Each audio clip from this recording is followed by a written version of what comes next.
Stay tuned.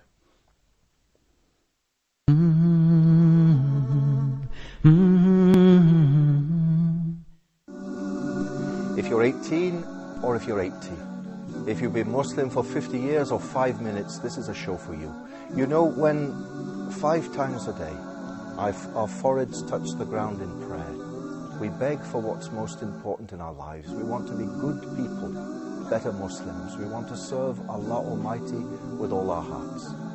In this show, Let's Talk, every week we're going to talk about Islam and life, how to relate with other people and how to serve Allah. We'll have studio guests, we'll have a live studio audience, there'll be an email for you to write to, talk@huda.tv. So if you're looking for something different, looking for something that will make you think, maybe even touch your heart, this is the show for you.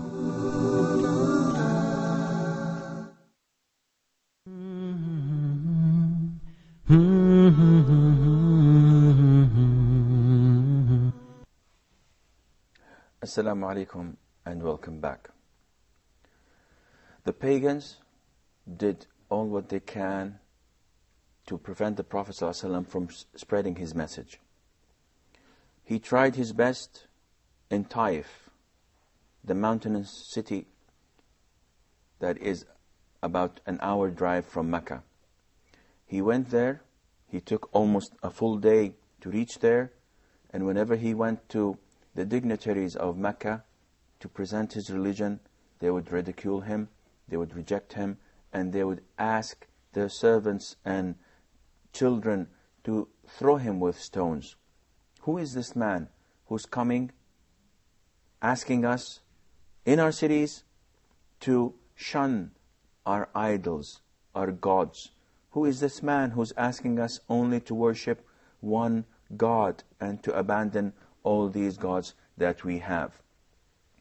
The Prophet ﷺ went out of Taif and he was completely depressed.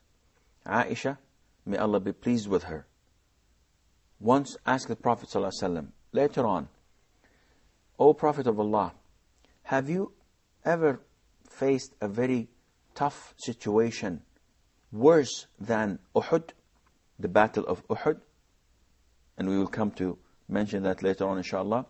And he told her, yes, when I went to Taif and I was met with the worst meeting anyone could have, and they did this and they did that, I came down from Taif and I was so depressed to the limit that I only woke up in a particular area called Qarn al-Tha'alib.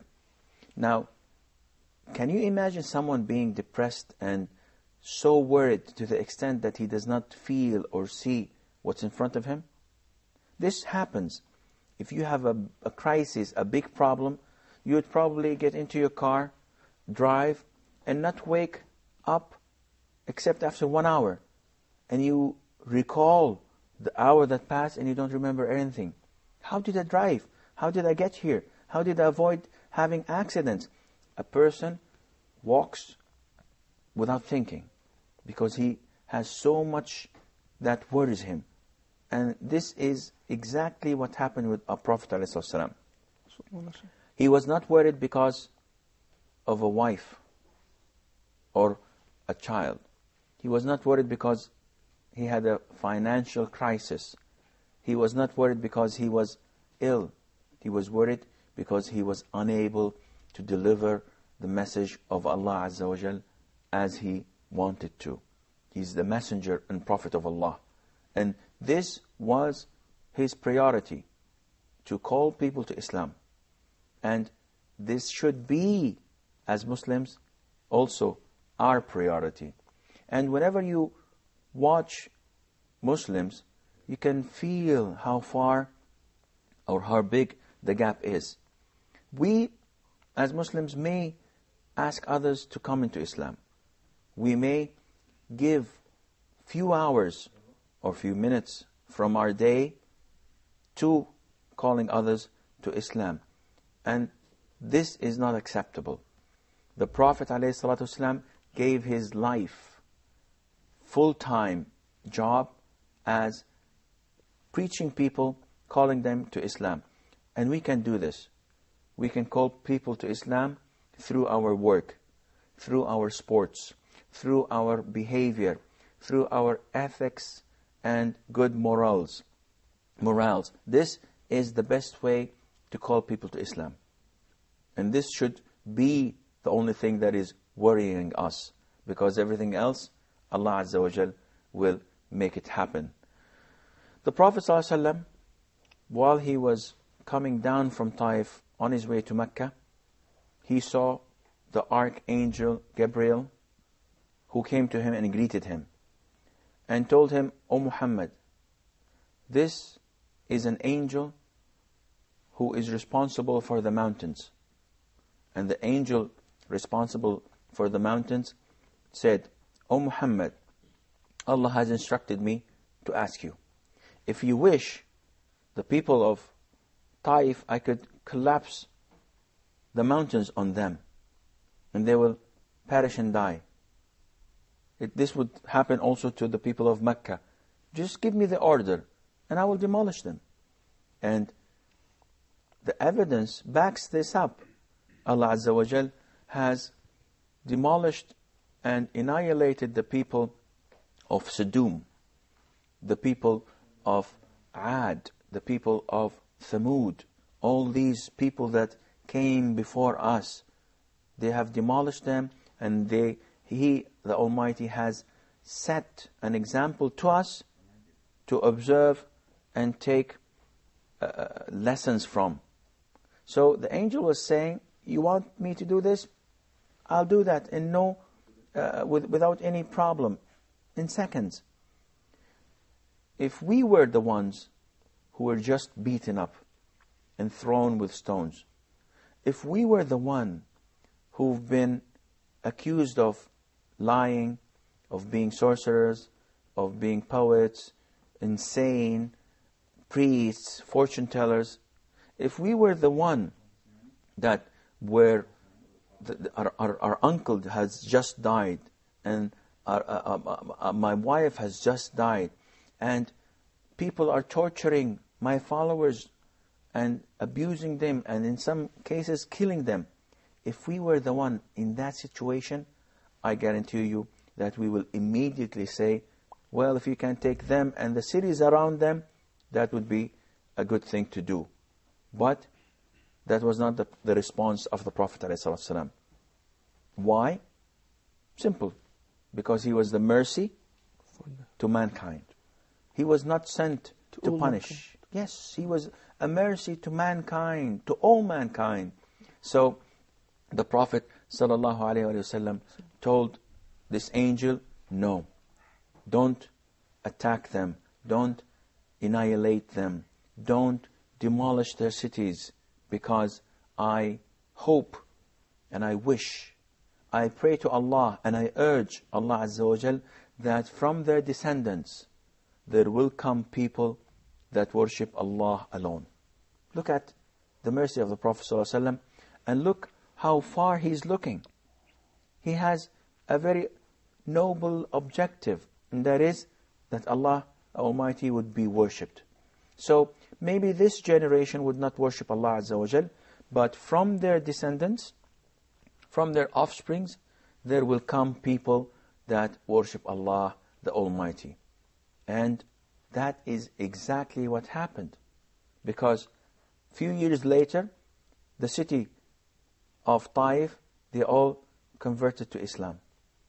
And after the death of the Prophet ﷺ, everyone rejected Islam except Medina, Mecca, Taif, and Bahrain, which is the eastern area of Arabia.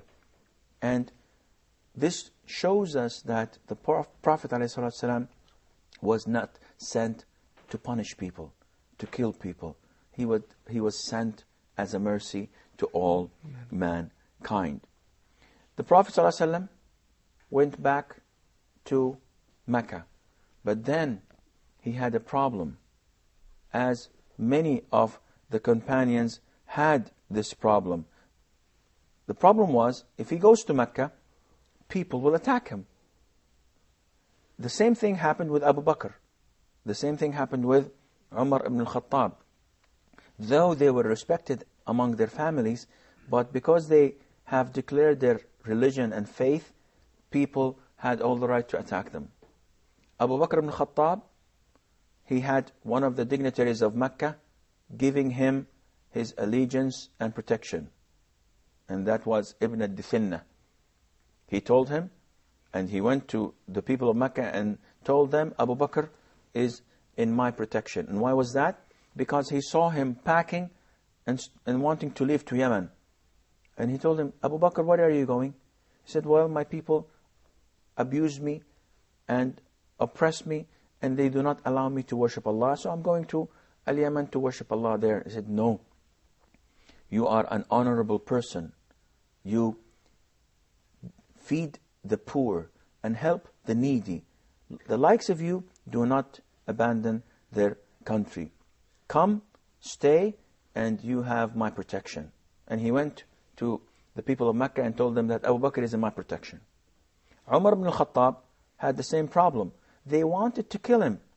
But Al-As ibn Wa'il, who was one of the leaders of Quraysh, one of the dignitaries of Quraysh, said, you have my protection. As for the Prophet ﷺ, when he came back to Mecca on his way from Taif, he didn't know what to do. So he sent a man to a number of men, and each one refusing to give him protection and refuge, except Mut'am ibn Adi. Mut'am ibn Adi said, I'll give you the protection you need. And he ordered his sons to wear their armor and weaponry. And then he went to Dar al-Nadwa and met the dignitaries and the leaders of Quraysh and told them, Muhammad is under my protection. Whoever harms him, he will face war from me and my children. And the Prophet ﷺ went back to Mecca under the protection of Mut'am ibn Adi after the death of Abu Talib. And that is why on the Battle of Badr, when the Prophet ﷺ captured the prisoners of war, he said that if Mut'am ibn Adi were to be alive, I would give him these prisoners for his sake. It shows you the gratitude of the Prophet ﷺ to this, unfortunately, man who died as a non-Muslim. But still, the Prophet ﷺ appreciates the favors done to him, and he was in his turn ready to return the favor to that man who helped him. The Prophet ﷺ was now safe and able to spread his message without the fear of being attacked as it was at the time of Abu Talib. With this, we come to the end of today's program. So inshallah, until we meet you next time, fi amanillah, wassalamu alaikum wa rahmatullahi wa barakatuh.